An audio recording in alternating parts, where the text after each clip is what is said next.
Under the neon glow of gold and silver Pawn's storefront, Corey Harrison's laughter once echoed through aisles lined with antiques and oddities. At just 16, his towering frame and confident grin made him look older than his years. Rick's grandson, the heir apparent, the kid destined to run the family empire. Behind those wide smiles lay a burden no teenager should carry, a weight that would grow heavier with every deal he negotiated. Corey grew up in Las Vegas, a city of bright lights and bigger dreams, but at home he craved simplicity. His childhood was split between arcade tokens and pawnbroker receipts. While other kids his age chased video games or sports, he tagged along to auctions and estate sales, learning to appraise broken guitars and tarnished brooches. His grandparents expected more than chores. They demanded attention to detail and a work ethic that hardened him like the steel in their vaults. When Corey was 14, his parents' marriage shattered under the Vegas sky. His father, Rick's son, battled alcohol and vanished on long benders, leaving Corey to navigate adulthood too soon. His mother juggled 2 jobs just to keep a roof over their heads. School halls became a minefield of whispers and pity stares. The boy who once cracked jokes at the shop register started living between appointments and after school shifts, trading teenage freedom for borrowed responsibility. By age 16, school felt like an afterthought. Rick gave him a title, assistant manager, and a corner office painted in the shop's signature red. Customers came expecting the seasoned authority of Big Hoss, his moniker from boyhood. Instead, they found a kid whose knuckles still healed from moving safes, whose voice cracked mid-negotiation. Yet Corey refused to back down. He believed that mastery of the pawn business would fill the emptiness left by his fractured family life. But tragedy struck on a rainy March night when a late shipment of antique rifles arrived. Corey, anxious to meet Rick's expectations, stayed behind to log the paperwork. A careless spark from a faulty light fixture ignited gunpowder residue, triggering an explosion that tossed him across the showroom floor. He woke in a haze of smoke and alarms, surrounded by shattered glass and twisted metal. His left arm was broken and his hearing irreparably damaged. The metallic hiss in his ear a constant reminder of that fateful night. Recovery meant painful surgeries, casts that cramped his frame, and endless physical therapy sessions. He learned to write with his right hand when the left wouldn't obey commands. Pistons of pain shot through torn tendons each time he reached across a counter. Customers asked if he'd ever be the same. He smiled through gritted teeth and said, "Better." Inside, he wondered if injury would swallow his ambition whole. When he finally returned to the pawn shop floor, Corey forced himself to outwork everyone. He arrived before sunrise, polished display cases until labels gleamed, and stayed past closing time, reading industry journals under flickering fluorescents. But his zeal came with cracks. Stress-induced migraine stole hours from his nights, and panic attacks lurked whenever crowds pressed too closely. He started sleeping in a storage room just off the showroom, convinced he'd never make it through another busy Saturday without collapsing. His relationship with Rick became tense. The elder Harrison, known for steely resolve, demanded productivity over self-care. Rick would bark, "This is business, not a playground," if Corey asked to leave early. But every curt exchange seeded resentment. In private, Corey seethed at his grandfather's unyielding standards. At the same time, guilt gnawed at him forever doubting the man who'd given him purpose. He felt trapped between honoring a legacy and preserving his own fragile well-being. Just when he thought he'd found a rhythm, news of a close friend's overdose shook him. His buddy, another pawnshop kid, struggled with insomnia and depression after a deadly car crash. Corey visited him in the hospital, watching breath and beeping machines. He realized that pain could morph into despair if left unchecked. The memory of his own scars felt different now. They weren't badges of honor, but crossroads pointing toward darker roads. In the months that followed, Corey hit a breaking point. A viral video of him snapping at a customer went public, fueling headlines like "Pawn Stars Hoss Loses Control." Online trolls hounded him, dredging up rumors of family infighting and mental breakdowns. The shop's traffic dipped. Investors pulled back, and ratings hung in the balance. He woke up one morning unable to face the shop. The eyes of millions felt too heavy. He texted Rick, "I can't do this anymore." Corey checked into a rehab center, leaving behind the world of blinking neon and dusty relics. Inside those padded walls, he finally let himself break. He confessed to counselors that grief had fueled his aggression, that every deal had become a battle for self-worth. Nightmares of the explosion, of hearing loss, and of his friend's last moments surfaced in therapy. For the first time, he admitted fear and fragility rather than burying them beneath bravado. Months passed. Corey emerged with trembling resolve and a fresh perspective on success. He returned to the pawn shop as a visitor, not a warrior. Visitors saw a changed man, softer in smiles, slower in speech, lighter in steps. He started hosting support groups in the back office for employees facing stress or addiction. He brought in counselors, held mindfulness sessions before busy weekends, and taught managers to spot breakdowns before breakdowns spotted them. Yet even healing has its shadows. Corey still bears the burst eardrums ringing in silent moments. The pawnbroker's ledger holds anniversaries of pain, the explosion's date, his friend's last breath. But each mark reminds him how far he's traveled. Standing behind those display cases, he no longer seeks to prove himself. Instead, he aims to guide others through their own tragedies, turning a heartbreaking past into a beacon of hope for every young soul tempted to pawn their future for a moment's worth. After his release from rehab, Corey returned to the pawnshop floor in stages. At first, he spent mornings in the back office, hosting mindfulness workshops with a local counselor, then joined the regular staff on weekends. He moved among display cases more slowly now, careful not to jolt his still recovering arm, and greeted every customer with a softer tone. Rumors swirled that he'd lost his edge. Corey quietly proved otherwise.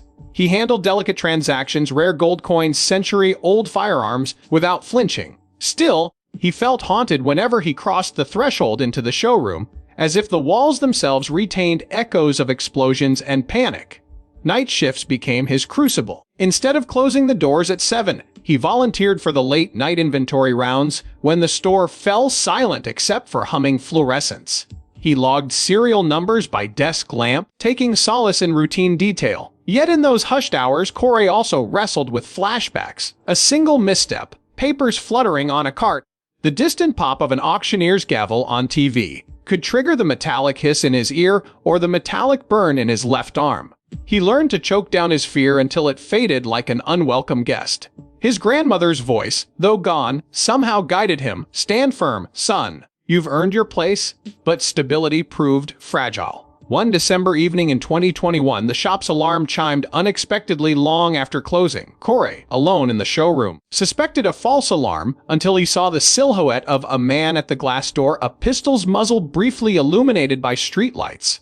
Heart pounding, Corey backed away, hands raised. The intruder forced the door, smashed display cases, and demanded cash. Time fractured. Corey's training kicked in. He tried to talk the gunman down, reminding him that employees stayed busy early mornings, that no one kept thousands of dollars on hand. But the robber was desperate. He blamed personal debts, drugs, his own ruined life on the governor's COVID policies.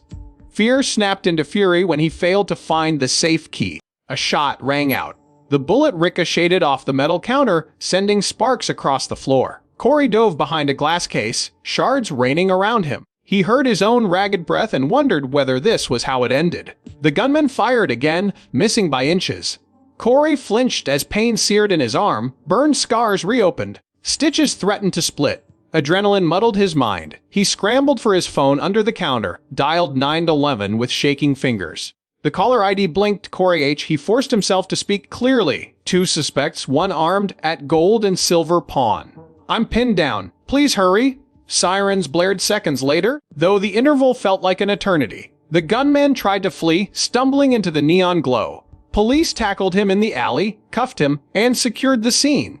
Corey emerged, covered in glass and sweat, but alive. He watched paramedics check his arm, murmuring about torn tissue and possible nerve damage. A detective clasped his shoulder and asked what happened. Corey's voice barely rose above a whisper. "I did what I had to do." He refused an ambulance ride, insisting he would finish the workshop that night, until a colleague spotted him swaying and insisted on a hospital bed instead. That night, in a sterile ER lit by overhead fluorescents, Corey finally confronted the full weight of trauma. EMTs cleaned wounds, stitched flesh, and plugged him into an IV. All around him, monitors beeped. Memories of the explosion and his friend's overdose crashed together in panic. He pressed his hand to his ear, expecting that metallic hiss. Instead, he heard only silence punctuated by his own heartbeat. Tears slipped down his cheeks as he admitted to the attending nurse, "I thought I'd never get out of there." When the paramedics left, Corey called his mother. Her trembling voice told him she'd prayed nonstop. He thanked her and then asked about the store. She said business had surged. Customers calling to check on him, local press interviewing Rick, his grandfather. Corey realized he'd become an unlikely hero to a small community. Yet he felt little victory in this. He'd survived, but at what cost? The danger had come back to claim him again. He lay back, tears dampening the pillow, and vowed to do more than endure. In the weeks that followed, Corey took a leave of absence. Rehab had taught him self-care, but this event demanded deeper work. He spent mornings with a trauma specialist, practicing grounding techniques and EMDR therapy to desensitize his flashbacks. Afternoons, he collaborated with a former Las Vegas police captain to develop a crisis response plan for small businesses, training staff how to spot threats, negotiate with intruders, and protect employees before cops arrived. Nevada's governor later cited the program as a model for statewide small business safety training. Corey also launched his own nonprofit, Have an Initiative, dedicated to supporting frontline workers, pawn shop employees, retail staff, delivery drivers, who face violence or mental health crises on the job. He hosted monthly seminars in the pawn shop's back room, inviting colleagues from casinos, convenience stores, and ride-share companies to share experiences and coping strategies. He fundraised at community events, auctioning memorabilia signed by the Pawn Stars cast, with proceeds going to counseling services for survivors of workplace violence. Through this, Corey found purpose beyond profit. He realized that every time he faced a gunman or stood at the foot of a stretcher, he'd done more than pawn items. He'd preserved dignity, saved lives, fostered resilience. His own scars became a testament not to past failure, but to the power of survival. The young man who once chased approval from family and fans now dedicated his days to empowering others, turning unimaginable nightmares into lessons in strength. And though the neon lights of the pawn shop still gleamed each morning, Corey no longer felt trapped by them. He had found a way to recast tragedy into service, shining hope into the darkest corners of every showroom he walked. When production resumed on Pawn Stars in early 2022, Corey's return to the gold and silver counter felt like stepping into both a sanctuary and a battlefield. Television cameras hovered above polished showcases, crew members whispered about his past struggles, and fans tuned in hoping for cameo shots of the original Big Hoss. But Corey no longer chased approval from viewers behind a fast-talking veneer. Each glance through the lens reminded him how fragile success could be, and how easily a misstep could shatter more than glass display cases. Yet he faced the challenge head-on, knowing that vulnerability could become his greatest strength. In the first episode back, the camera caught Corey examining a rare Civil War pistol with the same meticulous care he once gave every rusty trinket. His left arm trembled slightly as he adjusted the scope, but his eyes never wavered. When Rick joined him at the counter, the pair shared a brief nod instead of the usual banter, an unspoken acknowledgement of the distance they had traveled together and apart. Viewers sensed the shift, responding with more empathy than gossip. Social media lit up with comments praising his resilience. Corey's back and stronger than ever trended on Twitter, and forums bristled with fan art depicting him as a phoenix rising from the ashes of his own tragedy. Off-camera, Corey found solace in routine and small rituals. Before each shoot day, he watched footage of old episodes, focusing not on his mistakes, but on lessons he'd once learned selling rare comics or negotiating estate jewelry. He'd memorize key appraisal facts, then step into the showroom with a clear mind and a calm heartbeat. His recovery routines remained constant: morning meditation, afternoon therapy check-ins, and evening journaling in a worn leather notebook he carried everywhere. When the crew took coffee breaks, he slipped instead into a quiet corner, turning pages and sketching concepts for a possible future memoir about his journey through trauma and commerce. Despite these positive strides, cracks sometimes appeared in his armor. During one late-night shoot, a replay of the robbery footage caught him off guard. He froze in front of the camera, his face draining of blood as memories and panic flared up. Rick signaled to cut, rushing over to place a firm hand on Corey's shoulder. No cameras were rolling, but the crew's hushed concern was palpable. Corey took a long breath, closed his eyes, and reminded himself of the coping tools he'd learned: grounding exercises, deep breaths, and the mantra he whispered under his breath. "I am safe now." Then he straightened his gaze, offered a small, wry smile, and asked the camera to roll again.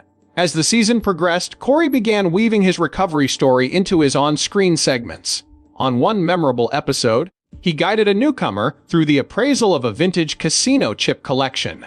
When the guest asked about the chip's condition, Corey paused, then shared a brief analogy. "Think of these chips like people. Some carry marks from hard games, but value isn't gone. You just look closer." The crew exchanged surprised glances, and viewers responded with an outpouring of messages thanking him for the honest perspective.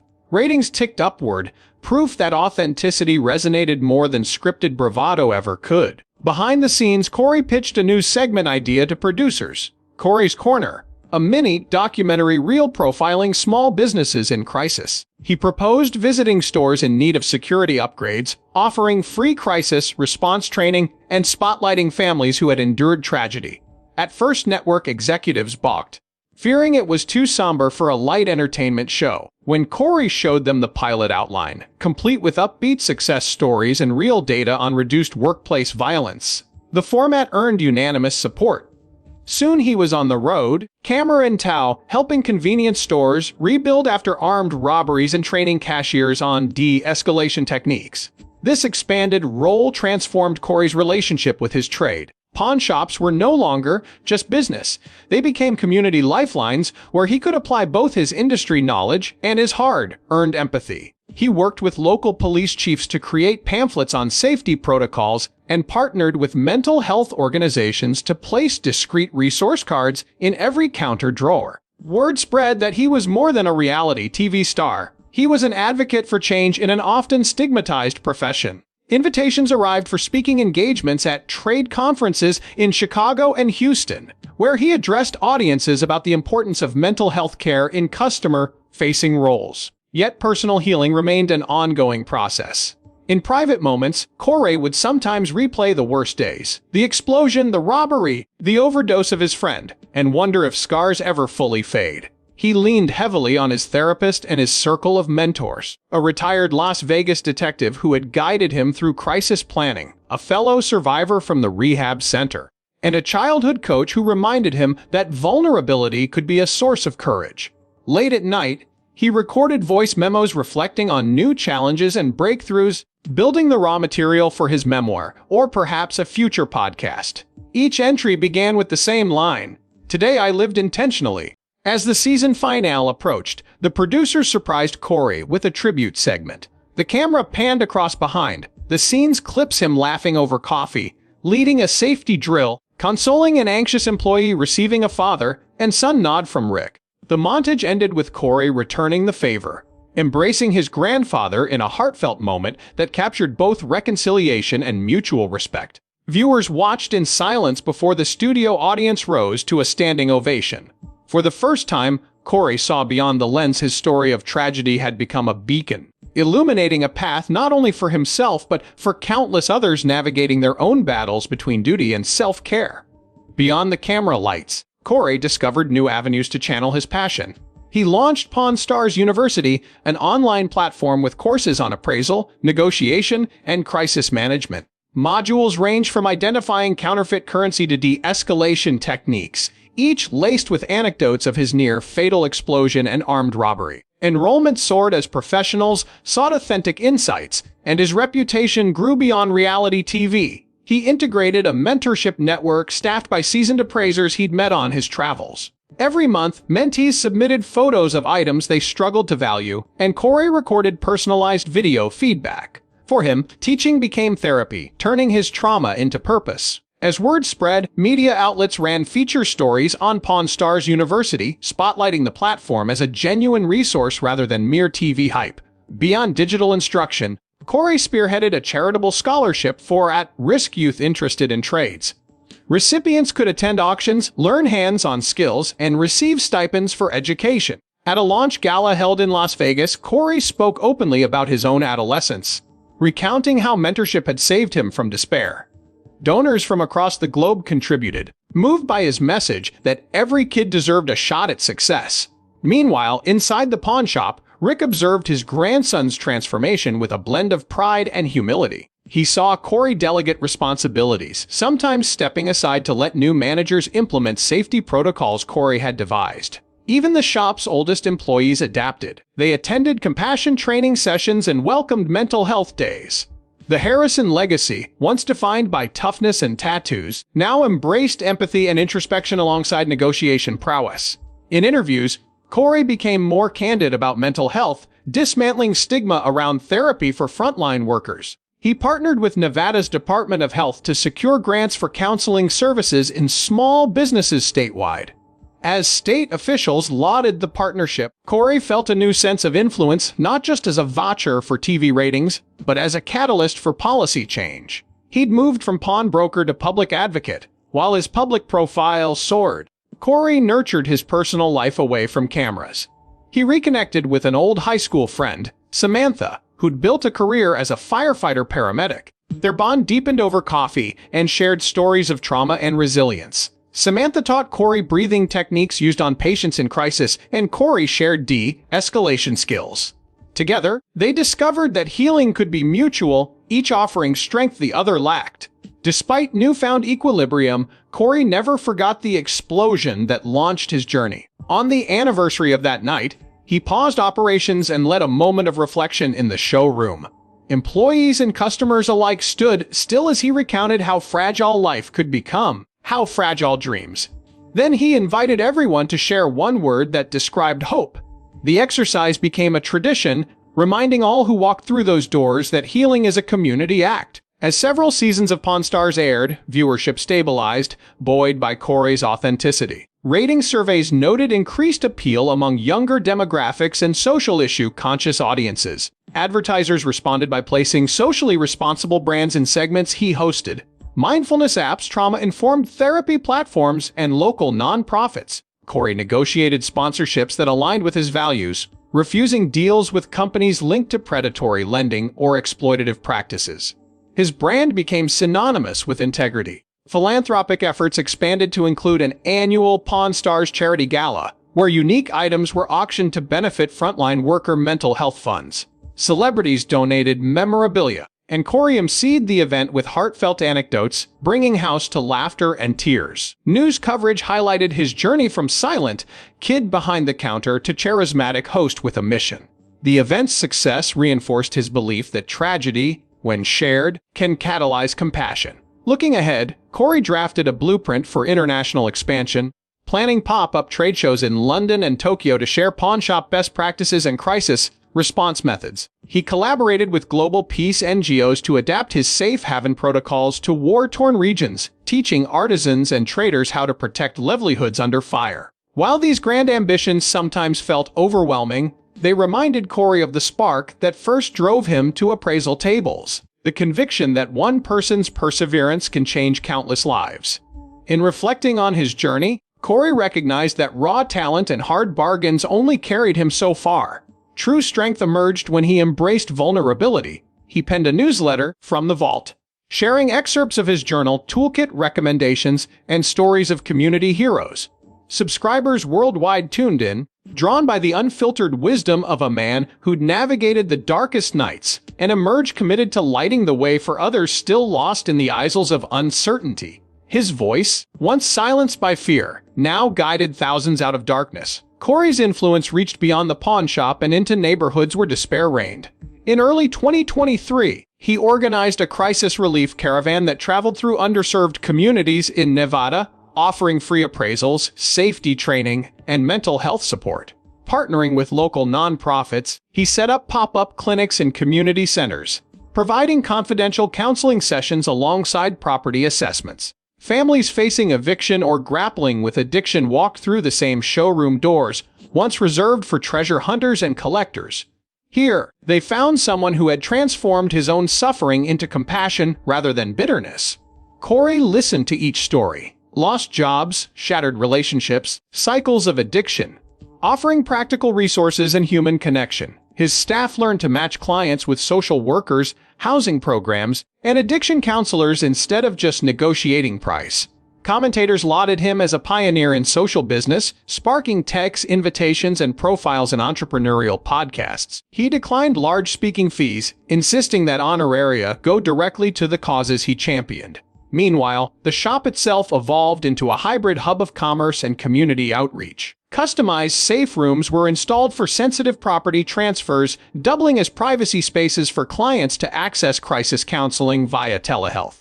Corey's innovative model attracted academic interest, and researchers from UNLV's business school conducted studies documenting improved outcomes for vulnerable patrons. Data showed that workshops on financial literacy and conflict de-escalation reduced local petty crime and lowered stress-related incidents among employees. The results fueled demand for his programs across the country, and by mid-2023, Civic Pawn Store in Atlanta adapted Corey's curriculum to serve its own neighborhood.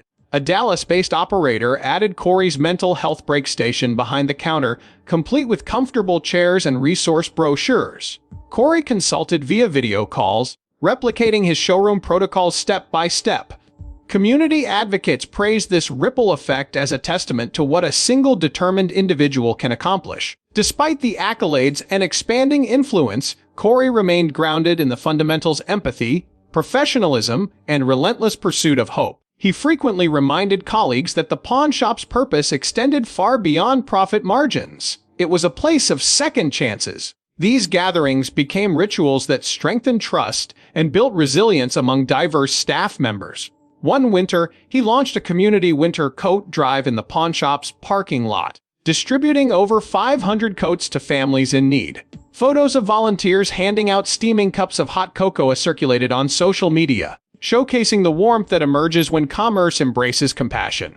At the same time, Corey deepened his craft, writing new appraisals that celebrated both the item's history and the owner's humanity. A battered guitar once pawed by a street musician became the centerpiece of an exhibit honoring war veterans who used music to heal trauma. Another segment featured vintage pocket watches restored and gifted to hospice patients, illustrating how time itself could be an act of kindness. These stories aired as short interludes between Pawn Stars segments, turning a reality show into a series of powerful human interest moments. Viewership soared, and the relationship between tragedy and spectacle transformed into a bridge between vulnerability and connection. Behind the scenes, Corey started drafting his memoir manuscript, tentatively titled From Shards to Strength. Each chapter traced his journey from a lonely teenager apprenticing with dust-covered artifacts to a community leader, rewriting the narrative of pain. He recounted setbacks and breakthroughs with unflinching honesty, showing that scars can mark beginnings as much as endings. His writing process doubled as therapy. He would read drafts to his therapist and adjust passages according to emotional breakthroughs. Literary agents expressed strong interest, recognizing that Corey's story resonated far beyond niche TV audiences. But rather than pursue a conventional book deal, he negotiated a hybrid model, partial self-publication with proceeds funneled into an official safe haven foundation. This structure preserved his creative control and ensured that every sale directly supported frontline workers and vulnerable communities.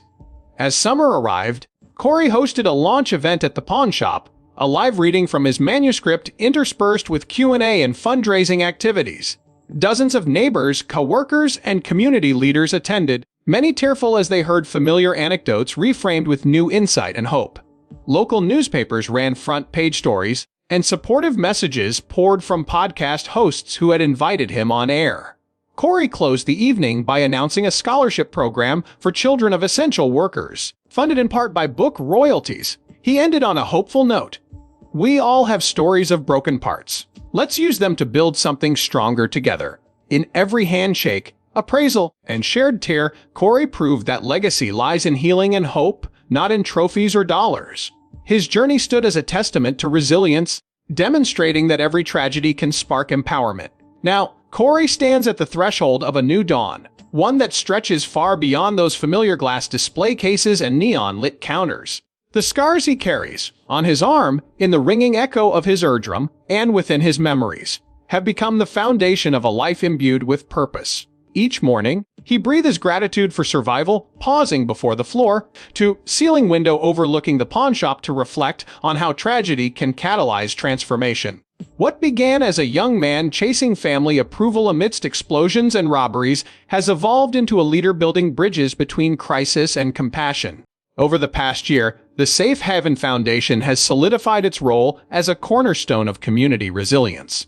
Corey recruited a multidisciplinary board comprising mental health professionals, first responders, small business owners, and advocates for frontline workers. Together, they mapped a strategic plan to expand free crisis response training to 10 new cities by year's end. Annual reports show a 40% decrease in violence-related incidents at partner locations, and surveys from workshop participants indicate a 30% reduction in anxiety and burnout among employees. Grants awarded through the Foundation's microloan program have funded security upgrades and counseling services for vulnerable shops. Meanwhile, Corey's digital footprint continues to multiply. His podcast, From the Vault, now reaches listeners in over 40 countries, offering weekly conversations with fellow survivors who share strategies for healing after trauma. Episodes have featured military veterans, healthcare workers, and disaster relief coordinators, each weaving their stories into Corey's larger tapestry of resilience. Subscribers receive the Vault Digest, a monthly newsletter that curates appraisal tips, mental health toolkits, and inspirational anecdotes. Preparations are underway for a companion book, authored with a trauma psychologist, that promises to blend autobiography with an actionable roadmap for turning adversity into agency. On set, production of Pawn Stars has taken on a new energy. Rick Harrison, once the stern taskmaster, now introduces Corey segments with heartfelt introductions that acknowledge his grandson's mission beyond the showroom. Chumley, Corey's longtime colleague and friend, assists in demonstrations of de-escalation techniques, creating unscripted moments of genuine camaraderie. The show's narrative has shifted away from buying high and selling low. Instead, episodes intersperse community profiles, compassionate negotiations, and crisis prevention vignettes. Critics note that this blend of commerce and care has broadened the series' appeal, attracting viewers seeking substance alongside entertainment. Even within his personal life, Corey cultivates equilibrium. Weekends find him hiking desert trails with Samantha, whose paramedic training reinforces mindfulness under stress. Together, they tend community gardens funded by the Foundation, planting native shrubs that attract bees and birds. Corey practices yoga and breathwork at dawn, while evenings are devoted to journaling and silent reflection. Distance from the pawn shop's fluorescent buzz has become as essential as his time on the counter. It reminds him that healing is not a single event, but an ongoing commitment to self-care and service. Looking ahead, Corey envisions a documentary film that chronicles the full arc of his journey. In partnership with an independent filmmaker who first sought an interview during the shop's robbery, he is developing a script that interweaves archival footage, candid testimonials, and behind-the-scenes training sessions. The goal is to bring intimate, unfiltered moments to wide audiences, demonstrating that tragedy and triumph are two sides of the same coin. Distribution talks are in progress, with several streaming platforms expressing interest in hosting the final cut as an emotive special. Global expansion is also on the horizon. Corey and the Safe Haven Board are in preliminary discussions with international NGOs to adapt the crisis response curriculum for markets in Latin America, Europe, and Southeast Asia. By training local trainers and equipping businesses with culturally relevant resources, the program aims to reduce workplace violence and increase mental health awareness worldwide. Pilot programs are slated to launch in Mexico City and Warsaw next spring, with virtual coaching bridging language and geographical divides. As this chapter unfolds, one unwavering lesson emerges: resilience is not a hidden secret, but a muscle honed through collective intentionality. Corey's life is proof that even the most devastating events, an explosion in a pawn shop, an armed robbery, the loss of a friend, can become catalysts for transformative leadership. His legacy is etched not only in the items that pass across his counter, but in the lives he touches, the policies he helps shape, and the communities that thrive under the umbrella of hope he has engineered. From shards of glass to screens around the globe, Corey's story reminds us that our darkest moments can light the way forward. Corey's journey stands as an invitation for viewer to recognize that within our own struggles lie seeds of transformation waiting to be nurtured into blooms of hope and solidarity.